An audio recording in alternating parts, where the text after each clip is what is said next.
Hello everyone. नमस्कार मेरे प्यारे दोस्तों।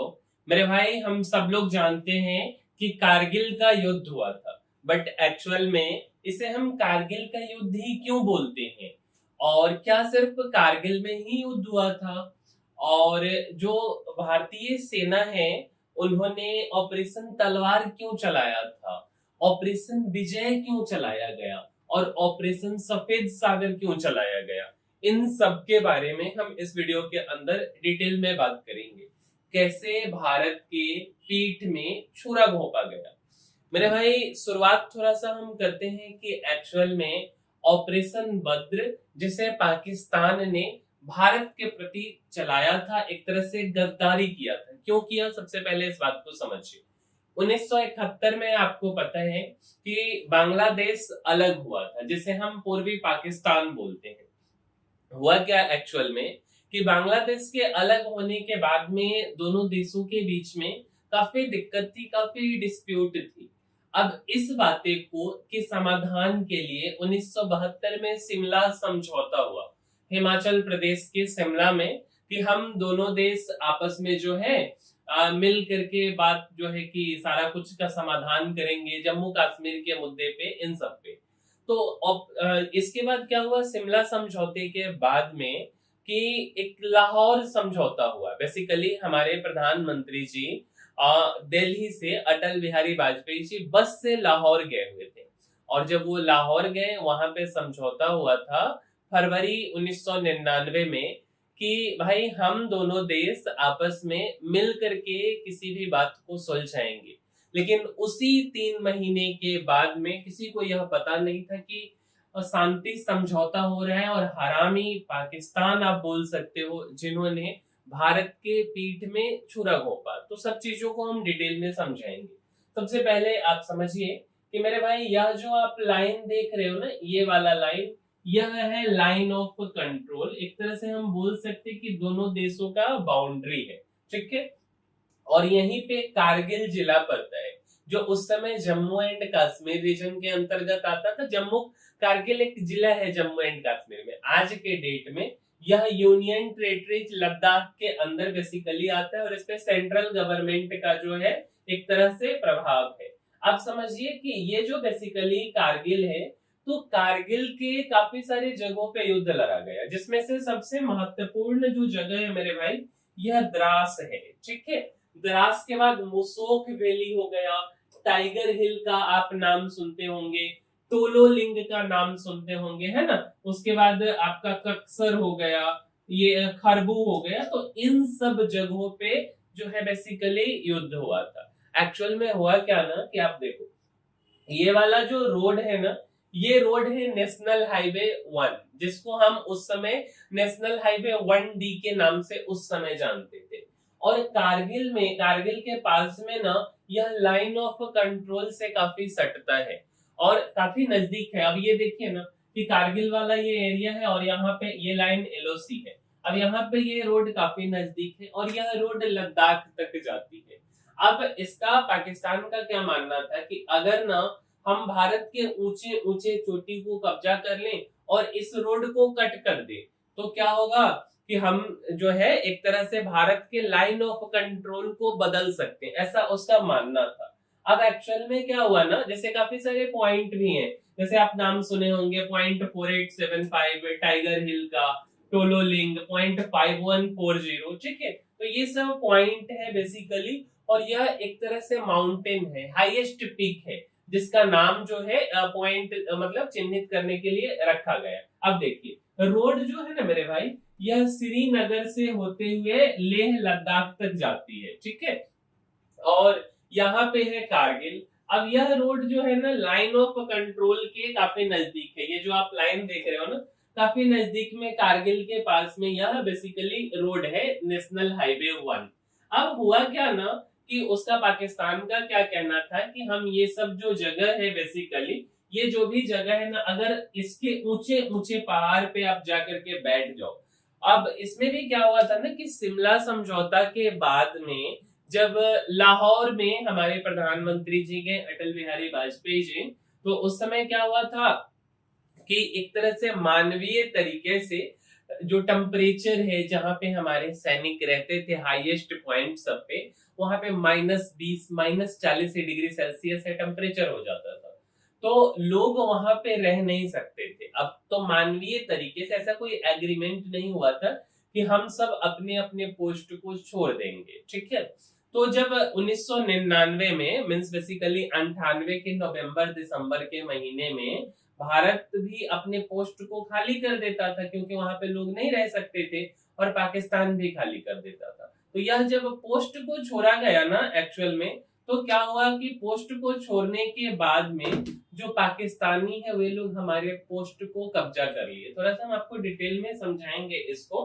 तो ये देखिए, पहले ये लाहौर बेसिकली समझौता 1999 में हमारे उस समय के प्रधानमंत्री अटल बिहारी वाजपेयी जी और यह नवाज शरीफ है बेसिकली। तो वाजपेयी जी बस से दिल्ली से लाहौर जा रहे हैं। 21 फरवरी 1999 को ये पाकिस्तान में लाहौर में पहुंचे थे, और वहीं पे यह समझौता हुआ था। भारत और पाकिस्तान दोनों ने वादा किया कि आणविक हथियार, जिसे हम न्यूक्लियर वेपन्स बोलते हैं, इसका गलत इस्तेमाल नहीं करेंगे, एक दूसरे के खिलाफ बल प्रयोग फोर्स नहीं करेंगे।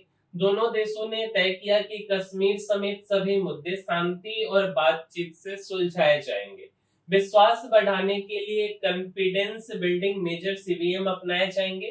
सीमा पर शांति बनाई रखी जाएगी। यह समझौता हुआ था लाहौर में। लेकिन ये जो हरामी है परवेज मुशर्रफ, इसका नाम है, यह उस समय का वहां का बेसिकली जनरल था, डीजीएमओ लेवल का बोल सकते हैं, ठीक है। और तब पाकिस्तानी सेना के यह डीजीएमओ थे। तो यह हरामी एक साइड में लाहौर में शांति समझौता हो रहा था, और दुनिया भी इसको काफी अच्छे से देखी थी शांति समझौता को, कि भाई हमारे प्रधानमंत्री जी बिना डरे झिझके हुए अपने पड़ोसी के पास गए थे, और उन्होंने बोला था कि हम अपने पड़ोसी को कभी नहीं बदल सकते हैं। और यह हरामी ना क्या किया कि प्लान बना रहा था भारत पे आक्रमण का। अब बेसिकली क्या हुआ कि इस हरामी का प्लान क्या था कि जितना भी हाईएस्ट पॉइंट है, जब भारतीय सैनिक घोर ठंडी के समय में उतर जाए, तब जो है उसको कब्जा कर लेना है। तो जैसे कारगिल के काफी सारे सेक्टर्स हो गए, द्रास वैली हो गया, इन सब जगहों पे ना ये लोग कब्जा कर लिए। अब क्या हुआ ना कि मई का जब महीना आया 1999 में, तो कुछ चरवाहे जिनके साथ ये भी थे, ठीक है। अब मुख्य रूप से तो इनको ही बताया जाता है कि यह चरवाहे देखे कि कारगिल की वहां पे जो जो पहाड़ है उसके ऊंची चोटियों पर कुछ अजनबी लोग बैठे हैं। वह हमारे सोल्जर्स नहीं थे, क्योंकि इन्हें भी पता था ये वहां के लोकल थे कि भाई हमारे सोल्जर्स तो उतर गए हैं, ये तो छुट्टी का समय है, ठंड का समय है ना, तो ये लोग उतर गए हुए थे। तो बाद में क्या हुआ ना कि हमारे सैनिक गए, एक सैनिक गए, 3 सैनिक गए, और तीनों सैनिक को मार दिया गया, पता नहीं चला। फिर दूसरी बटालियन गई। अब जब दूसरी बटालियन गई, तब जाकर के पता चला कि भाई, क्योंकि लोगों को विश्वास ही नहीं हो रहा था कि एक साइड में जो है कि शांति समझौता 3 महीने पहले हुआ है फरवरी में, और मई में आकर के घुसपैठ कर दिया है, ठीक है। तो अब जाकर के पता चला कि भाई हमारे यहाँ पे पाकिस्तानी सैनिक जो है बेसिकली हमारे पोस्ट को कब्जा कर लिए। तब जाकर के भारतीय सैनिक ऑपरेशन विजय चलाते हैं। 10 मई 1999 से लेकर के 25 जुलाई तक ऑपरेशन विजय चलता है। 26 जुलाई को आधिकारिक घोषणा हो जाती है कि हम लोग युद्ध जीत गए, मींस कि भारत युद्ध जीत गया है। अब कारगिल का जो शुरुआत है सबसे पहले वो टोलोलिंग पॉइंट से होता है, ठीक है मेरे भाई। अब हर एक पॉइंट ऊंची पहाड़ी पे है, वहां पे आपको पहुंचना है। हमारा जो सैनिक है, भारतीय सैनिक, वह एक अद्भुत साहस का प्रतीक था उस समय, क्योंकि आप जो है हाईएस्ट पॉइंट पे कोई काफी सारा जो है आर्टिलरी रखे हुआ है, गोला बारूद मिसाइल सब रखे हुए हैं, और आपको चढ़ना है और वहां पे जाके अपने पोस्ट को कब्जा में लेना है। हर एक पोस्ट पे उनका कब्जा था। अब जैसे ये वाला जो जगह है बेसिकली ये .5140 है ना। जैसे आप विक्रम बत्रा इन सब का भी नाम जानते, दिल मांगे मोर करके, तो इनका भी काफी बहुत बड़ा योगदान रहा है। तो फाइनली जाकर के जो है ना कि हर एक जगहों पे धीरे धीरे करके काफी सारी कुर्बानियां हुई थी। .4875 को फिर कब्जा किया गया, फिर टाइगर हिल को कब्जा किया गया, ऐसे करके, है ना। तो जितना भी जगह था, ये जैसे आप देखो ये वाला रोड है, ये द्रास टाउन है, और ये नेशनल हाईवे जा रहा है और यहाँ पे ऊपर में पहाड़ पे लोग बैठ गए सैनिक, वहां के पाकिस्तानी सैनिक। अब उसको कब्जा करना, काफी हमारे सैनिक शहीद हुए। अब शहीद होने के बाद क्या हुआ ना कि ये तो चीज चलते रहा, लगभग कहीं पे 500 समथिंग, कहीं पे 600 सैनिक शहीद हो गए।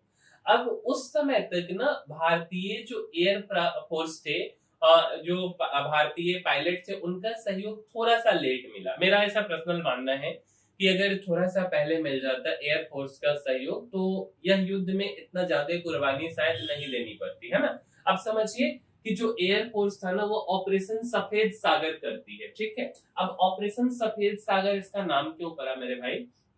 सबसे पहले कि जो हाइट है वो कितना हाइट था, तो 16,000 फीट से लेके 18,000 फीट हाइट पे लड़ना था। और वह पूरा बर्फ से ढका हुआ पहाड़, जहाँ पे हवा भी नहीं है, ऑक्सीजन की कमी है, ठंड माइनस में है, और इस जगह पर आपको युद्ध लड़ना है। तो इसीलिए वह पूरा सफेद पहाड़ था, इसीलिए इसको जो है कि ऑपरेशन सफेद सागर नाम दिया गया। और उसमें जो भारतीय प्लेन है ऑपरेशन सफेद सागर में, MiG-21, जगुआर हो गया, ठीक है, और MiG-27, ये सब जो है हिस्सा लिया था। लेकिन शुरुआती समय में भारतीय जो एरोप्लेन, जो भी उस समय के फाइटर जेट्स थे, MiG-21, जगुआर, इन सबको मतलब काफी ज्यादा दिक्कत का सामना करना पड़ा। एक्चुअल में हुआ क्या ना कि बेसिकली ये जो आप देख रहे हो ना, इसको मैन पैड बोलते हैं। मैन पैड क्या होता है, तो कंधा पे रख करके आप इसको मार दो। सरफेस टू एयर मिसाइल होता है, ठीक है। और उसके बाद स्नाइपर फायर, ये लोग बहुत मात्रा में हाईएस्ट पहाड़ पे रखे हुए थे। और हमारा 16,000 से 18,000 फीट पे प्लेन उड़ना थोड़ा सा मुश्किल होता है, और उस जगह से जब प्लेन काफी नीचे उड़ता था तो ये लोग इससे मार देते थे, सरफेस टू एयर मिसाइल से मार देते थे। उसमें ना हमारा जो चेतक हेलीकॉप्टर था वो काफी अहम भूमिका निभाया था। जबकि जो ये मिग है, ये सब भी भूमिका निभाया, बट चेतक जो है ना जा करके उनके ठिकाने को काफी ज्यादा तबाह किया था। जबकि चेतक का क्या था कि चेतक के पास बचने का कोई विकल्प नहीं था हेलीकॉप्टर के पास में। जैसे ये लोग काउंटर फायर कर सकते थे, चेतक एक नॉर्मल हेलीकॉप्टर था, बट वो जाकर के 4 हेलीकॉप्टर निकला, जिसमें से 3 हेलीकॉप्टर अपने ठिकाने को सही तरीके से नष्ट किया था। एक हेलीकॉप्टर हमारा उसमें चेतक भी चला गया था, ठीक है। काफी ज्यादा कुर्बानियां हुई थी उस समय भी। अब 26 मई 1999 को फिर क्या होता है ना, MiG-21 जो है उड़ा रहे होते हैं, स्क्वाड्रन के लीडर होते हैं अजय आहूजा। अब अजय आहूजा जी जो है इसको MiG-21 को लेकर के जाते हैं, but surface to air missile से इनको क्या किया जाता है, इनके प्लेन को मार दिया जाता है। अब जब इनके MiG-21 को मारा जाता है ना, तो उसमें एक इजेक्वेशन सीट होता है, जिससे कि जब आपका प्लेन दुर्घटना हो जाए तब आप बाहर निकल सकते हो। तो जब ये बाहर निकले ना और पैराशूट से नीचे आ रहे थे 15,000 फीट से नीचे, तो इनको ना पूरे शरीर में गोली मार दिया गया। मतलब इतना अमानवीय तरीके से, युद्ध में ऐसा नीति नहीं है कि जब कोई पैराशूट से उतर रहा है तो इसको गोली मारते हैं, तो इनको गोली मार दिया गया था। तो काफी बड़ी एक तरह से कुर्बानी हुई। उसके बाद क्या हुआ ना कि 24 जून को बेसिकली क्या होता है, देखिए ये जो घटना है 26 मई की है। फिर क्या होता है, फिर इसके बाद क्या होता है ना कि 26 मई के बाद में 24 जून, तो धीरे धीरे हम लोग भी अपने ऑपरेशन से काफी कुछ सीखते हैं और आगे बढ़ते हैं। अब 24 जून 1999 को ना आज जो है कि फिर से हमारा फ्लाइट लेकर के बेसिकली जो है जाते रहते हैं। कौन जाते रहते हैं, तो आपका जो लाइन ऑफ कंट्रोल है ना, अब वहां लाइन ऑफ कंट्रोल के पास में ना पैरेलल में फ्लाइट उड़ाया जाता है, और देखा जाता है कि कौन कौन है यहाँ आसपास में, जो भी बंकर है, जो भी सैनिक छुपे हैं उसको ध्वस्त करो। तो उसमें क्या होता है ना कि एक जो सैनिक होता है वो गुलेटरी एक जगह है, वहां पे ये भाई साहब होते, परवेज बेसिकली वहां के प्रधानमंत्री नवाज शरीफ और परवेज मुशर्रफ जो है कि दोनों होते हैं। अब ये जगुआर से जो है कि हमारा फाइटर जो है कि जगुआर लेकर के जा रहे होते हैं, तो वो पूरा निशाना को लॉक कर देता है। अब एक बार निशाना लॉक हो गया ना तो फिर तो उड़ा करके ही मानेगा, ठीक है। लेकिन उसी समय में क्या होता है कि हमारे जो प्रधानमंत्री जी है, उस समय के जो रक्षा मंत्री थे, अटल बिहारी वाजपेयी जी प्रधानमंत्री और उन समय के जो रक्षा मंत्री थे, उन दोनों ने बोला कि भाई देखो दोनों देश से परमाणु संपन्न है, तो परमाणु संपन्न देश से अगर हम लाइन ऑफ कंट्रोल के बाहर जा करके उड़ाएंगे तो फिर दिक्कत हो जाएगा, फिर परमाणु युद्ध का खतरा हो सकता है। तो बोले कि नहीं नहीं मत मारो। पता नहीं था उस समय की परवेज और यह जो है बेसिकली नवाज शरीफ दोनों उसी में है, वहीं पे सेना का हेड ऑफिस है वहां पे, पाकिस्तानी सेना का। तो पता नहीं था, लेकिन तो जाकर के दूसरी जगह पर उसको गिरा दिया गया। नहीं तो अगर गिरा देता तो इस बेहुदा का काम ही खत्म हो जाता युद्ध का। ठीक है, फिर क्या हुआ ना कि ऑपरेशन सफेद सागर तो चल ही रहा था, भारत काफी स्ट्रेटेजिकली लड़ा। अब जो है अरब सागर में, बेसिकली अरेबियन सी में जो पाकिस्तान है, अब यहाँ पे कराची ग्वादर जो भी पोर्ट है, इस पोर्ट का ना पूरा नवल ब्लॉकेज कर दिया। 33 से 33-34 जो है वो समुद्री जहाज को, जिसमें आईएनएस विक्रांत, चेन्नई, विशाखापट्टनम, जो जो जितना भी अपने पास जहाज था, सारे जहाज पनडुब्बी सबको लगा दिया गया और पूरा पाकिस्तान का जो है ना बेसिकली नेवल ब्लॉकेज कर दिया पूरा के पूरा। ठीक है, उसमें परमाणु भी लगाया गया। क्या क्या लगाया गया? तो सतगति युद्ध पोत, जिसको हम डिस्ट्रॉयर बोलते हैं, वह लगाया गया, फ्रिगेट्स लगाया गया, पेट्रोल पनडुब्बी और जहाज लगा के इस पूरे एरिया को ब्लॉक कर दिया। अब जब पूरा एरिया ब्लॉक हो गया ना, तो पाकिस्तान के पास में ना अपने सेना को सप्लाई करने के लिए, पाकिस्तान इस रास्ते से यहाँ तक पहुंचाएगा सेना को, जो है हथियार हो गया, खाने पीने का सामान, गोला बारूद। अब पाकिस्तान के पास केवल 6 दिन का पेट्रोल बचा था। पाकिस्तान के पास अब चलने के लिए कुछ नहीं था, क्योंकि ये पूरा ब्लॉक हो गया, मारता नहीं था। जहाँ पे पाकिस्तान का जहाज इसके बगल से मार देता था, इधर इधर से मार देता था। अब उसको पता ही नहीं चल रहा था कि भाई ये हो क्या रहा है मेरे साथ में। ठीक है, तो क्या हुआ ना कि उसका अगर आप देखेंगे तो कराची पोर्ट मान लो यहाँ है, उसका सेना कारगिल में है। ठीक है, तो कराची से लाहौर भेजेगा, लाहौर से रावलपिंडी, फिर अस्करदू, फिर वहां से कारगिल। बट पूरे तरीके से ना इसको ब्लॉकेड कर दिया गया, घेर लिया गया चारों बगल से। ठीक है, जब ब्लॉकेड हो गया हुआ ना, तो क्या हुआ कि कराची से अब जा ही नहीं रहता, 5-6 दिन का ही माल है। तो 5-6 दिन का माल है, तब उसको लगा कि भाई यहाँ जो है ऑपरेशन तलवार, भारतीय सेना जो है इंडियन नेवी चला रही थी, अब ऑपरेशन तलवार से पूरा घेर लिया गया। तब जाकर के वो पहुंच गया अमेरिका। अमेरिका भाई बोला कि देखो हमको बचा लीजिए। तो अमेरिका बोला नवाज शरीफ को कि भाई तुम जो है अपने सैनिक को वापस कर लो। उस समय कोई भी देश, इवन चाइना, उसके बाद अमेरिका, ब्रिटेन, कोई उसका साथ नहीं दिया पाकिस्तान का, क्योंकि भारत यहाँ पे बिल्कुल भी गलत नहीं था। तब जाकर के पाकिस्तान जो है बैक फ्रंट पर गया हुआ था, और कारगिल में 26 जुलाई 1999 को हम लोग युद्ध जीते थे। तो उम्मीद करते हैं कि आपको हमारी यह वीडियो पसंद आई होगी और कारगिल के युद्ध के बारे में आपको जानने का मौका मिला होगा। मिलते हैं हम किसी अगले वीडियो में। इस वीडियो में इतना ही, तब तक के लिए धन्यवाद।